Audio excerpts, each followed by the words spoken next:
السلام علیکم سامعین، آئیے جانتے ہیں موبائل کو سب سے پہلے کس نے بنایا اور پہلی بار بنانے کے بعد کال کسے کی۔ تو ویڈیو کو لائک ضرور کر لیں اور چینل پر پہلی مرتبہ ہے تو سبسکرائب بھی کر لیں۔ ویڈیو دیکھنے کے بعد پسند آئے تو آگے شیئر بھی کر لیں۔ تو آئیے موبائل فون بنانے والے سے ملیے۔ مارٹن کوپر سیل فون کے موجد ہے، یعنی انہوں نے بنایا ہے اور انہیں بابا سیل فون کہا جاتا ہے، جنہوں نے 50 سال قبل دنیا کے پہلے موبائل فون سے پہلی کال اپنی حریف کمپنی میں ملائی۔ خبر رساں ادارے AFP کو پہلا سیلولر ٹیلی فون دکھاتے ہوئے مارٹن نے کہا، یہ سب سے پہلا سیلولر ٹیلی فون ہے، ہم نے اس کا نام موبائل فون رکھا ہے۔ اس فون میں ایک صلاحیت تھی کہ آپ بات کر سکتے تھے اور بات سن سکتے تھے۔ دنیا کے پہلے سیل فون سے پہلی کال کی رودات سناتے ہوئے مارٹن نے بتایا کہ آخری وقت تک میں نے نہیں سوچا تھا کہ میں کسے کال ملاؤں گا، پھر مجھے لگا کہ مجھے حریف کمپنی میں اپنے ہم منصب کو کال ملانی چاہیے۔ اس کال کی مزید تفصیلات بتاتے ہوئے مارٹن کا کہنا تھا کہ میں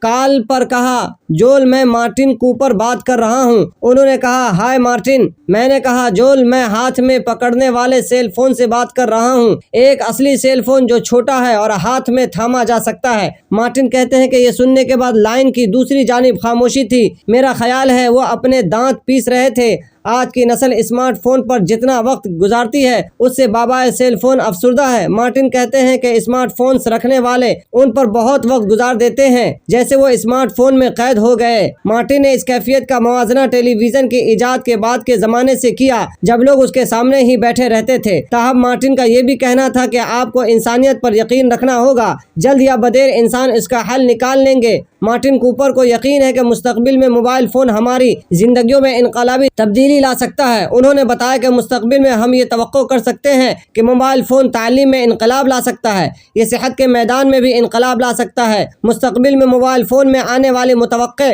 تبدیلیوں پر بات کرتے ہوئے انہوں نے کہا کہ ایک چیز جو تبدیل ہوگی وہ یہ ہے کہ آپ کا موبائل فون مصنوعی ذہانت کنٹرول کرے گا۔ جب بھی آپ کو کوئی چیز درکار ہوگی تو اسے ایک ایپ بنا دے گی یا پھر آپ کو کوئی ایپ تلاش کر کے دے گی۔